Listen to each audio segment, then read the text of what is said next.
They met by accident, two lives that were never meant to cross. A stormy night, a broken car, and a stranger who didn't walk away. What started as gratitude turned into something deeper, something that neither could name. But fate has a strange sense of humor. It gives us people we think we need, only to test what we believe about love, loyalty, and truth. Because sometimes, the ones who feel like home are hiding the reason we were lost to begin with.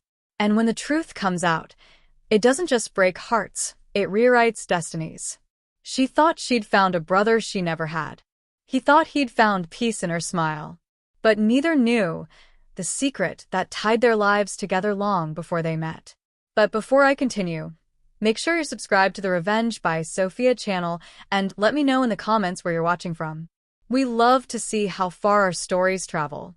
The night was heavy with rain, not the soft kind, but the kind that feels like it's trying to wash the world clean.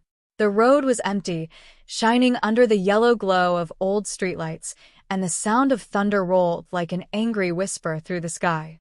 Emma's car coughed one last time before dying completely, its headlights flickering out like a fading heartbeat. She sat there, gripping the steering wheel, cold water dripping down her face, wondering what she should do in the middle of nowhere. Then, through the sheets of rain, a dim figure appeared, walking toward her car, slow, steady, and silent. His coat was soaked, his face hidden beneath the shadow of a hood. "Need help?" he asked in a calm, deep voice that somehow felt both comforting and unsettling. She hesitated, because sometimes help looks too perfect to trust. The man introduced himself as Daniel. His voice was rough but kind, like someone who had seen too much of the world and stopped expecting much from it. He knelt beside her car, tools clinking faintly as he checked the engine under the pouring rain. "Looks like the battery's dead," he muttered. "You're lucky I live close." He offered to drive her to town, just until morning. The rain grew harsher, her phone was dead, and the forest around them looked endless, too dark, too quiet. She nodded, unsure why she trusted him, but feeling she had no other choice. As she stepped into his old truck, a faint smell of smoke and pine filled the air, and something else, something metallic, like rust or dried blood. She looked at him. He smiled gently. "Don't worry," he said. "You're safe now." But why did those words sound like a warning? They drove through winding roads swallowed by fog. The rain tapped against the windows in uneven rhythms, almost like whispers. Emma tried to make small talk, where he lived, what he did. But his answers were short, vague, and careful. "Been around," he said. "Don't stay in one place too long." Occasionally, he looked at her, not in a threatening way, but as if trying to remember something. The headlights caught a glimpse of an old sign, Ravenhill County, 5 miles. "Never heard of it," she said softly. "Most people haven't," Daniel replied. Silence followed, long, uncomfortable silence. Then, just as she began to relax, the truck slowed. He turned toward her, his expression unreadable. "There's something I should tell you," he said. The wind outside screamed against the windows, and for the first time, Emma wished she had never left her car. Emma woke to the faint crackle of firewood and the smell of coffee. The rain had stopped, but the world outside the small wooden cabin still looked soaked and gray, mist curling around the trees like ghosts refusing to leave. Daniel sat near the window, quietly staring out at the forest, his expression distant. "You were out cold," he said softly without turning. "Didn't want to wake you." His voice felt warmer in daylight, yet there was something about his calm that didn't match the tension in his eyes. She thanked him, trying to ignore the strange photographs hanging on the wall, faded pictures of people she didn't recognize. In one, a young girl smiled beside a lake, and for a second, Emma thought she looked exactly like her. But when she turned back to ask about it, the photo was gone. Over the next few days, Daniel helped fix her car, insisting she stay until the roads dried. They talked about movies, books, and old memories. He was quiet but kind, with a dry sense of humor that made her laugh in spite of the uneasy feeling that lingered. Sometimes, he'd drift into silence mid-sentence, lost in thoughts he didn't share. Once, while cooking dinner, Emma asked, "Do you live here alone?" He hesitated before replying, Not always. The words hung between them like fog. She noticed the way he looked at her sometimes, not with interest, but recognition, as if she reminded him of someone he once knew. One night, she found a music box in the corner that played a haunting lullaby she hadn't heard since childhood. "Where did you get this?" she asked quietly. "It was left behind," he said, "by someone I used to care about." As the days passed, the fear that once surrounded Daniel began to fade, replaced by a strange comfort. He fixed her car, taught her how to light a fire, even showed her old trails in the woods. He listened when she spoke about her past, about her brother who vanished years ago, about her mother's endless grief. "He was just 10, she whispered one evening, staring at the flames. Daniel's face went pale, but he turned away quickly, hiding behind a small, broken smile. "Life takes people in cruel ways," he murmured. "Sometimes we meet them again, just not how we expect." His words sank into her chest, heavy and confusing. Later that night, as she lay awake, she could hear soft footsteps pacing outside her room, slow, measured, almost protective. She told herself it was nothing. But when she peeked through the crack of the door, Daniel was standing in the dark, watching her door with eyes full of something between sorrow and guilt. The night was colder than usual, the kind of cold that seeps beneath your skin. Emma and Daniel sat near the fire, the soft crackling of wood filling the silence between them. She finally broke it. "I never told you how my brother disappeared." Her voice trembled slightly, like the flames flickering before them. She spoke of that night, a family picnic near a lake, her brother's laughter echoing through the trees, then a sudden storm, and when it cleared, he was gone. Her mother said he must have drowned, but no body was ever found. Daniel's hands tightened around his mug, his eyes reflecting the firelight like glass. "I'm sorry," he whispered, but his tone sounded strange, like he wasn't just sorry for her, but because of something. "What was his name?" he asked, his voice barely above a breath. "Liam," she said softly. The mug slipped from his hand, crashing to the floor, and he didn't move to pick it up. The next day, while Daniel was out chopping wood, Emma wandered through the cabin, drawn to the same wall where the mysterious photograph once hung. Now a small corner of it peeked out from under a pile of old papers. She pulled it free. It was the same picture she saw before, only now she could see it clearly. A boy and girl by a lake. The girl was unmistakably her, but the boy, slightly older, smiling shyly, wore a bracelet that said Liam. Her heart stopped. She stared at the photograph, trying to breathe through the rising panic. How could Daniel have this picture? She searched the cabin, finding more. Letters signed with her mother's handwriting, a child's drawing labeled Me and Emma, and an old newspaper clipping about a missing boy last seen near Ravenhill County. The sound of the door opening made her freeze. Daniel's boots thudded softly on the wooden floor. "You shouldn't be looking at those," he said quietly, his voice darkened by something deeper than anger. Emma backed away, clutching the photo to her chest. "Why do you have this?" "Who are you, Daniel?" she demanded, her voice shaking. He didn't answer immediately. Instead, he slowly rolled up his sleeve, revealing a faint scar across his wrist. Her breath hitched. She remembered that scar, a mark her brother got from a broken toy when they were kids. "No," she whispered, stepping back. "That's not possible." Daniel's eyes glistened, his face breaking apart with pain. "I didn't know how to tell you," he said. "They told me my family was gone. They changed my name, moved me far away." The fire flickered, throwing long shadows across the room as if the walls themselves were holding their breath. Emma felt her knees weaken. "You're lying," she muttered. But deep down, something in her heart, the way he looked at her, the way his laugh felt familiar, told her he wasn't. Then he said quietly, almost like a confession, "Emma, I never meant for you to find out this way." The air between them was different now, heavier, fragile, like the silence after a scream. Emma sat by the window, staring at the mist outside, trying to piece together everything Daniel had said. The forest looked calm, but she felt trapped in a storm that refused to end. Daniel moved quietly around the cabin, keeping his distance, fixing things that didn't need fixing. The loose hinge, the fire would stack, the same spot on the floor he'd already swept twice. Every time she looked at him, she saw her brother's eyes, his voice, his kindness.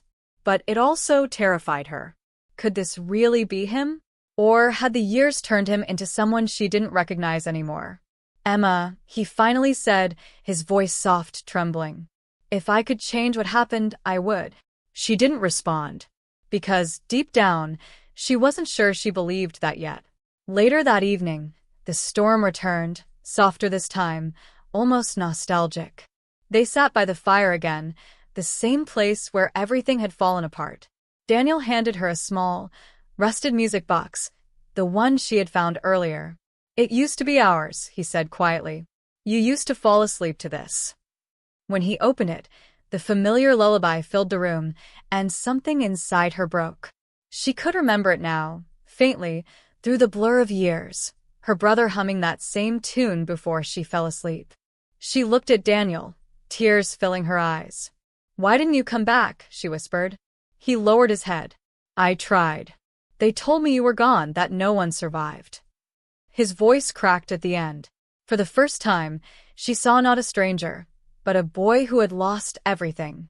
Still, a question burned inside her. If he's telling the truth, then who is behind the lie? The next few days passed in quiet understanding.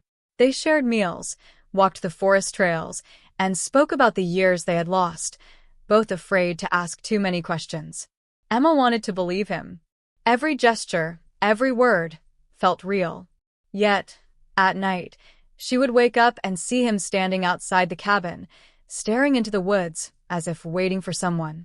Once, she asked him what he was looking for. "Answers," he said.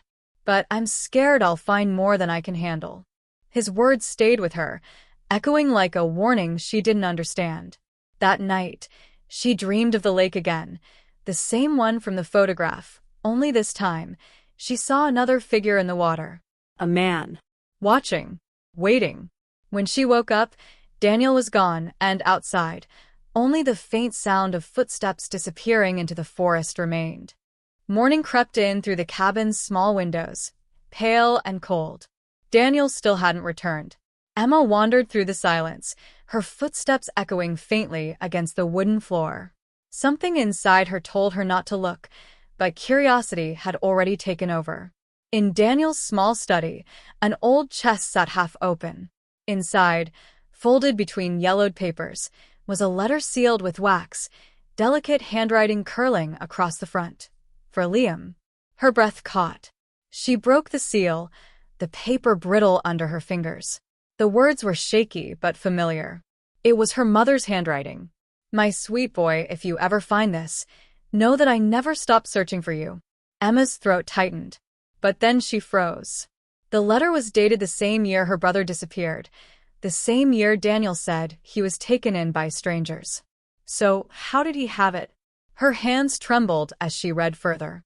The letter spoke of a man, someone who claimed to be from Child Services, who came for Liam after the storm, promising to reunite him with surviving relatives. But he never returned. Her mother wrote about the sleepless nights, the police dismissing her, the quiet suspicion that the boy had been taken, not lost. Emma's eyes darted across the page until one name appeared, Harold Grayson. It was signed at the bottom as the supposed rescuer. A cold rush of recognition hit her. That was the name Daniel had mentioned once in passing, his foster father, the man who saved him. Her heartbeat pounded in her ears as she whispered the name aloud. Suddenly, the floor creaked behind her. "You shouldn't have found that," Daniel's voice said softly from the doorway.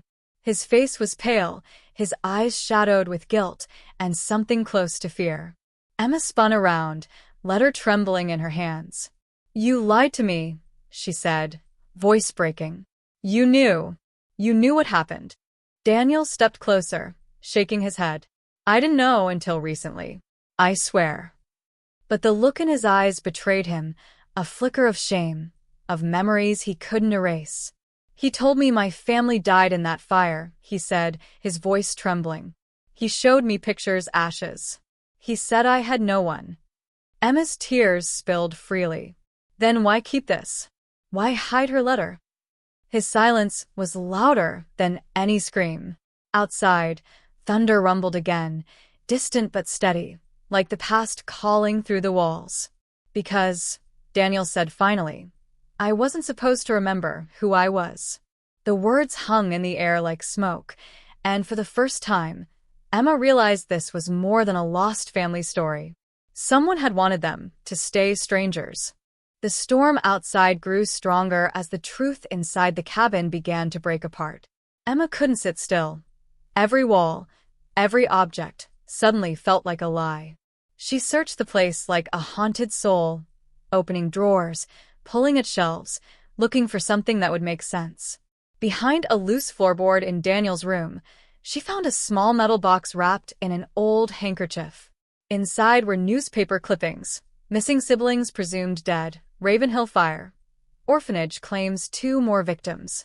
Her name was on one of them. She stared at it in disbelief, feeling her pulse race. They thought you were gone too, Daniel said quietly from behind her. He was standing in the doorway again, soaked from the rain, watching her like a ghost returning to the scene of his own past. Harold burned the orphanage to erase us, he said. He sold kids, Emma, and I was one of them. His voice cracked on the last word. And for a moment, even the storm seemed to stop to listen. Later that night, Daniel insisted they go to Ravenhill, the old orphanage, now nothing more than a shell of burnt wood and ivy. The rain had turned the ground into mud, and every step squelched like the earth itself was groaning. The gates were half open, creaking with the wind. Emma held a flashlight, its beam trembling as it cut through the fog. Are you sure about this? She asked. Daniel nodded, his face pale under the gray light. There's something here he left behind. Inside, the air smelled of wet ashes and rot. The walls were marked with soot, but in one corner, faint carvings still remained. L+E=home. Emma touched it gently, tears burning in her eyes. You carved this? She whispered. Daniel nodded. I thought you'd come back for me. His voice broke, echoing softly in the hollow space. And then, from somewhere deep in the ruins, a sound echoed back, a creak, a soft thud, as if someone else was still there. They followed the noise into what used to be the basement, the place Harold kept records, Daniel said. The light flickered as they descended the stairs, revealing shelves of burned files, broken glass, and walls covered in mildew. In the corner, something moved, a shape, faint but real. Emma froze. Did you see that? She whispered. Daniel stepped forward slowly. Harold, he called, though his voice trembled with disbelief. Then, out of the darkness, a voice replied, old, strained, almost wheezing. I knew you'd come back, boy. A figure stepped into the beam, frail, gray-haired, with eyes that still carried cruelty. Harold Grayson. Alive. You were supposed to forget, he said with a bitter smile. But you brought her just like before. Emma's flashlight flickered again, and for a second, his face vanished in the dark, leaving only his voice. This time, he hissed, you won't walk away. The light came back, but he was gone. The air in the basement thickened, damp with mold and something older, the weight of forgotten years. Emma's trembling flashlight beam caught the glint of metal on the far wall, a door, half concealed behind a fallen shelf. Daniel and Emma exchanged a look. He's hiding something, she whispered.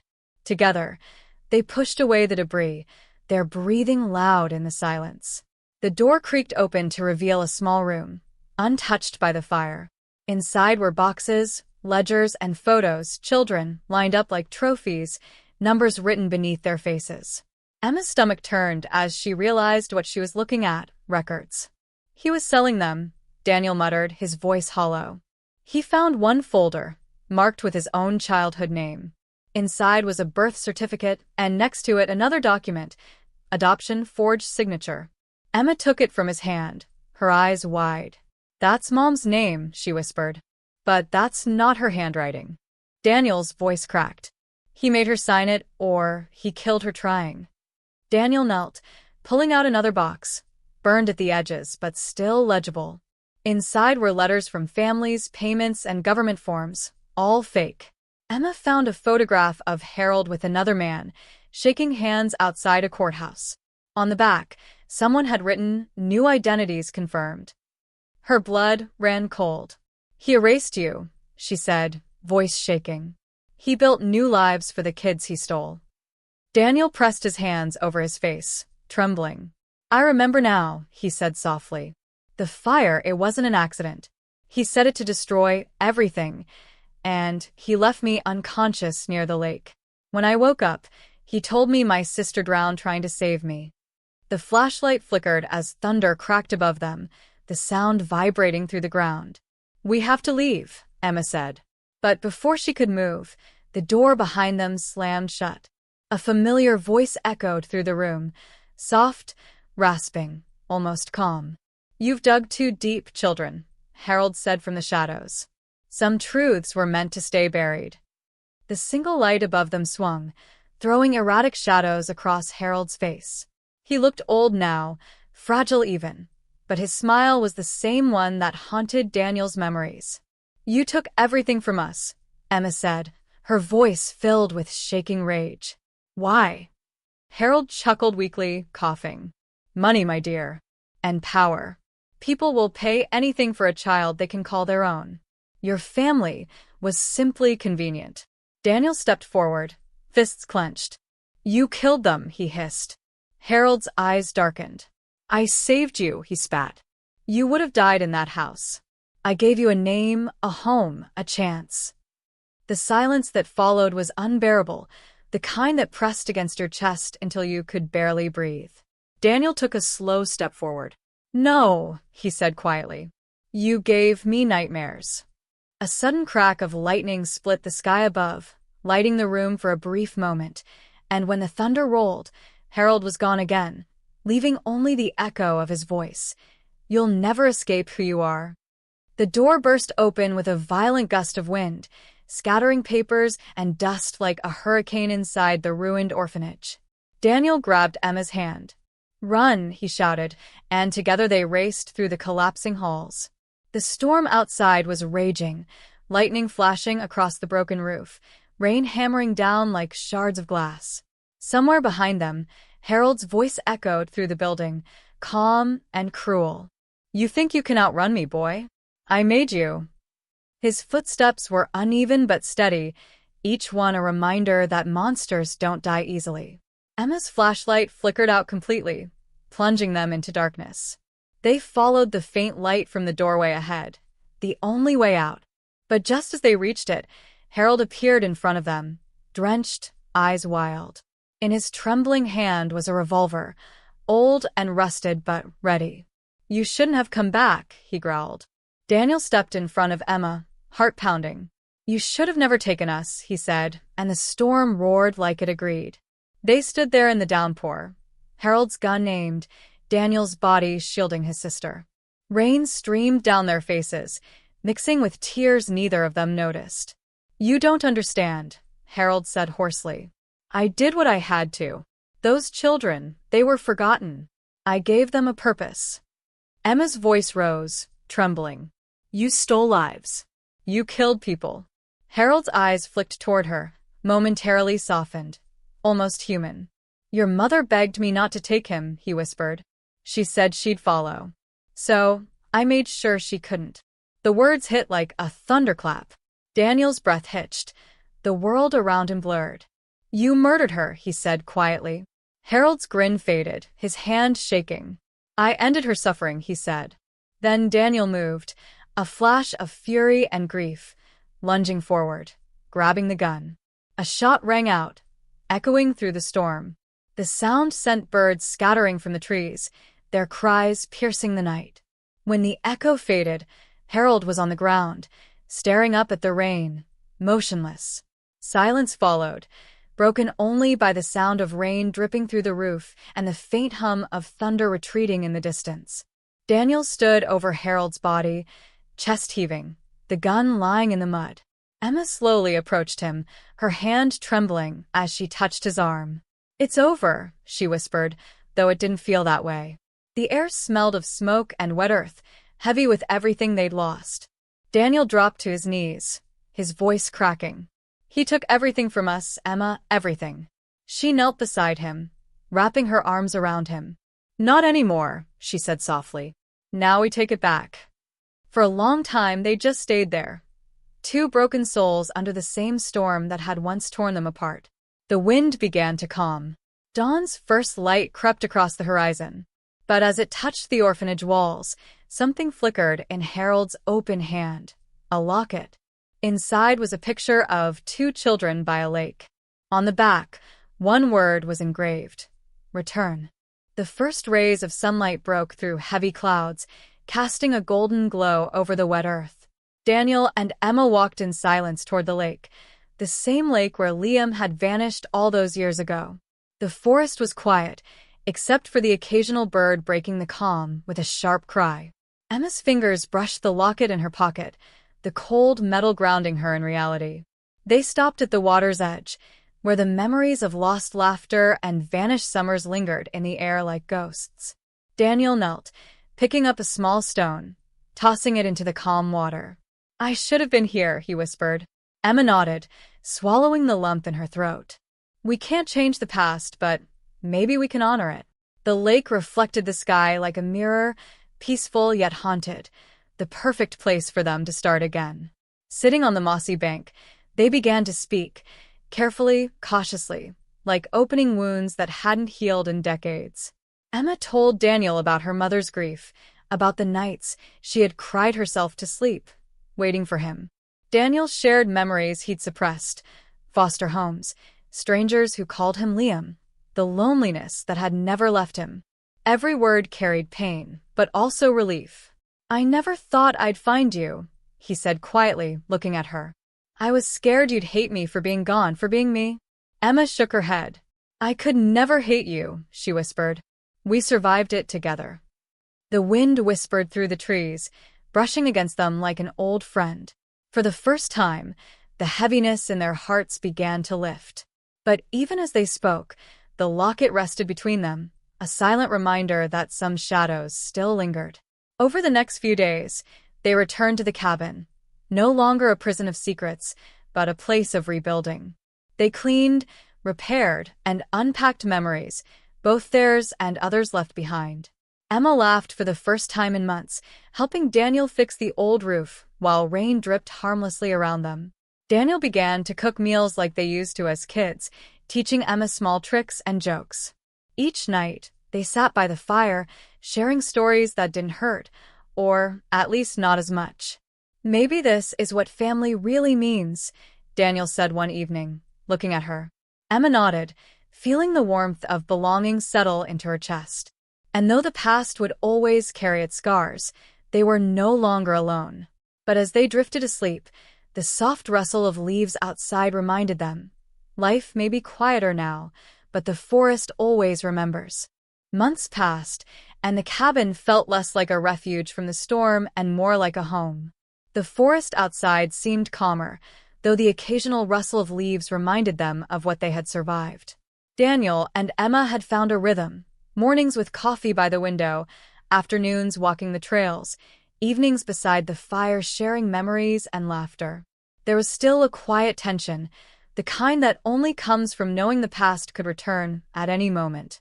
Yet, each day they were together, the bond between them strengthened, no longer defined by tragedy, but by choice. They were family now, not by circumstance, but by connection. Still, when Daniel paused to look out at the horizon, Emma noticed a shadow of worry in his eyes. What if Harold's legacy wasn't finished? One evening, on the anniversary of the stormy night they had first met, Daniel and Emma returned to the lake. They carried a small lantern each and set it on the water, letting the warm light float slowly downstream. For the past we lost, Emma whispered. Daniel nodded, adding softly, for the family we finally found. The lake reflected their lights, and in that gentle glow, it felt like the shadows of grief and fear had lifted just enough for hope to shine through. They spoke of Liam, of their mother, and of the children whose stories were lost, giving voice to the silence that had haunted them for years. Though the night was quiet, the memory of Harold lingered like a faint ripple across the water. a reminder that darkness never fully disappears. Back at the cabin, they sat by the fire in silence, the kind of silence that no longer hurt but comforted. Emma reached for Daniel's hand, squeezing it gently. "We made it," she said. "We survived." Daniel's eyes glistened, but he smiled, a rare, unguarded smile that belonged entirely to him. "We did," he whispered. Outside, the wind whispered through the trees, soft and steady, carrying away the echoes of the past. And though the locket remained on the mantel, a constant reminder of everything that had happened, it no longer felt like a warning. It was a symbol of survival, of resilience, and of the bond that could not be broken. In that quiet cabin, with the storm long behind them, Emma and Daniel finally understood. Family is not just about blood. It is about the hearts that choose to stay together, even when the world has tried to tear them apart.